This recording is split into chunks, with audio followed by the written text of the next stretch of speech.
সবাইকে স্বাগতম জানাই শিক্ষামূলক এই চ্যানেলের পর্দায়। তো তোমরা যারা এই বছর ত্রিপুরার ডিগ্রি কলেজগুলোতে ভর্তি হয়েছো, ফার্স্ট ফেজে তোমরা ভর্তি পেয়ে গেছো, তো তোমাদের প্রত্যেকের মনেই প্রশ্ন যে তোমাদের কবে থেকে কলেজগুলো শুরু হবে এবং কবে থেকে তোমরা কলেজে যাবে এবং ক্লাসগুলো তোমাদের শুরু হবে।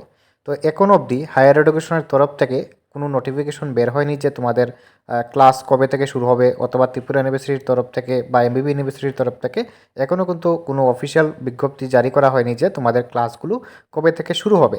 এবং তোমাদের সেকেন্ড ফেজ অ্যাডমিশন যারা এখনও ভর্তি হতে পারেনি তাদের সেকেন্ড ফেজ অ্যাডমিশন কবে থেকে শুরু হবে এখন অবধি কোনো অফিসিয়াল নোটিফিকেশন আসেনি।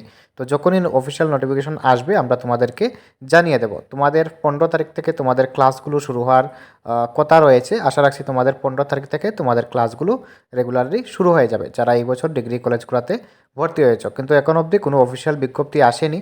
তো অজান্তে তোমরা বিভ্রান্ত হবে না, যখনই অফিসিয়াল বিজ্ঞপ্তি চলে আসবে আমরা তোমাদেরকে জানিয়ে দেব। এই ভিডিওটি সকল বন্ধুদের কাছে শেয়ার করে দেবে যাতে তারাও এ বিষয়ে জানতে পারে। ওকে, তো ধন্যবাদ সকলকে, দেখা হচ্ছে নতুন আরেকটি ভিডিও নিয়ে।